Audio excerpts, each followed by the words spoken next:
This is the last discussion of the chapter number 3, fiber to fabric. This is the discussion of module 4. There are two important topics of today's discussion. Number one is the production of silk and the difference between the natural silk and the artificial fibers or silk. In the production of silk, we need to know what are the steps involved here. Before in detailing, we should know that India, our country, is the world's second largest producer of silk, following by China.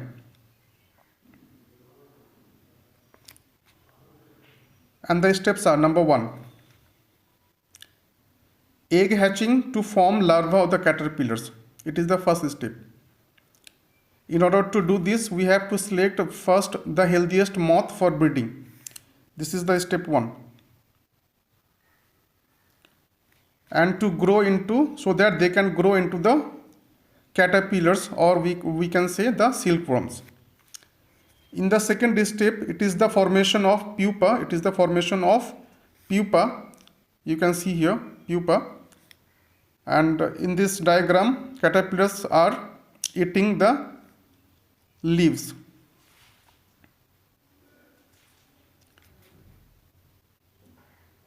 The grown up silkworms in this step stop eating and start spinning cocoons around themselves. And the filament of silk, which is 900 meter to 1000 meter in length. And the cocoon encloses themselves.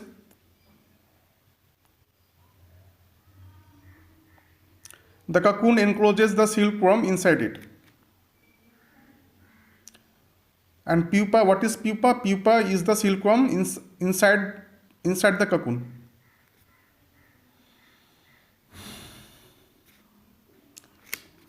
Another step is to bring out the free end of the silk filament.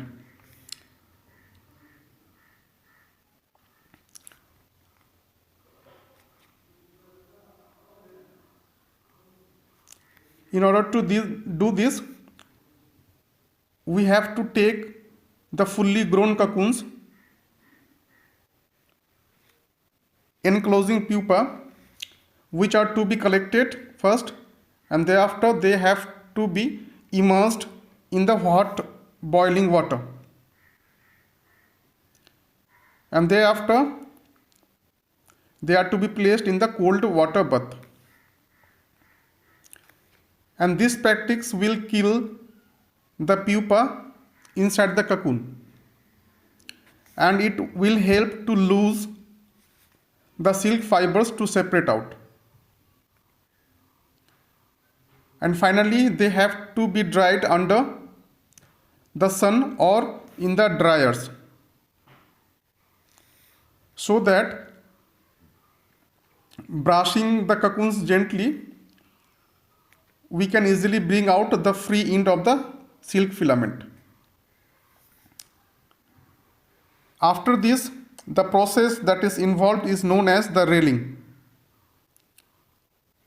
In this step, the loosened dried silk filaments are unwound from the cocoon. And the process of unwinding the filament from the cocoon is known as the railing of the filament. And what is filature?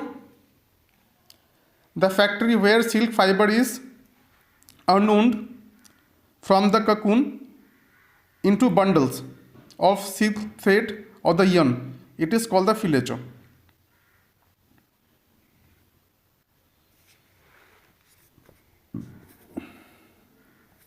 And the last step is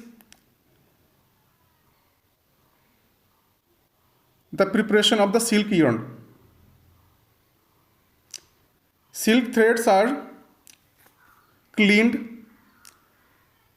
and can be directly spun into the long yarn in the spinning mill. In spinning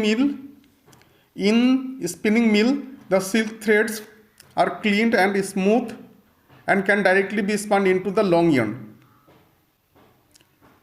At the same time, these silk threads can also be dyed with the desired colors and can also be spun into the silk fiber. And this is done on the looms. Silk yarn is waved from the fiber on the looms.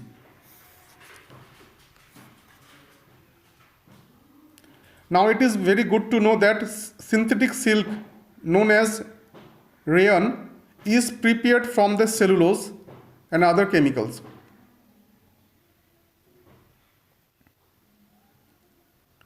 And the rayon, the silk, synthetic silk, it is totally different fiber from the pure silk. Now coming to the next important topic of today's discussion, that is what is the main difference between the natural silk and the other artificial fibers.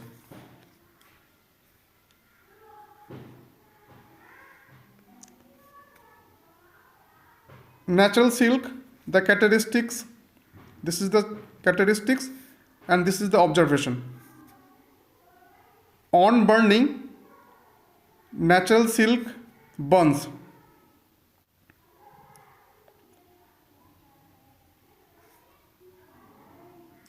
But it will stop burning as soon as removed from the flame. This is one of the most important characteristic of natural silk, that on burning, natural silk burns itself, but when it is removed from the burning,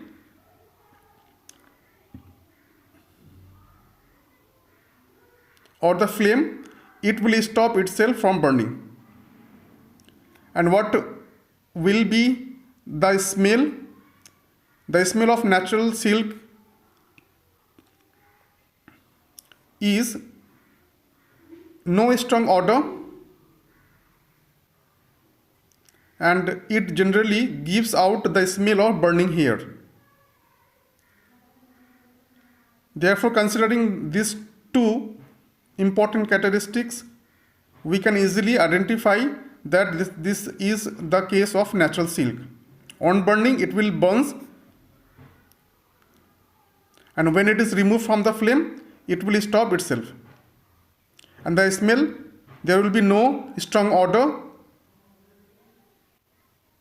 on burning of natural silk, and it will give out the smell of burning hair. Now wool. On burning, the wool burns like the natural silk, and when it is removed from the flame, it stops itself from burning. And the smell of wool gives out the smell of burning hair. Natural silk and wool is similar. The characteristic of natural silk and wool are similar in nature. But artificial silk is different from natural silk and wool. On burning, we may observe that the artificial silk or rayon continues to burning even on being removed from the flame. But natural silk and wool, when it is removed from the flame, natural silk and wool stop burning. This is the important characteristics, and considering this, we can easily differ the natural silk and wool from the artificial silk or the rayon or the nylon. Now, what is the smell on burning of the artificial silk? It will give out the smell of burning paper, but not here. Nylon is also artificial silk, and on burning, nylon will melt, and the smell is, it will give some different order. Thanks for watching. Now it is advisable to all that you should read this chapter thoroughly for understanding. In our next video, we will try to understand the new chapter, the concept of new chapter. Thanks for watching.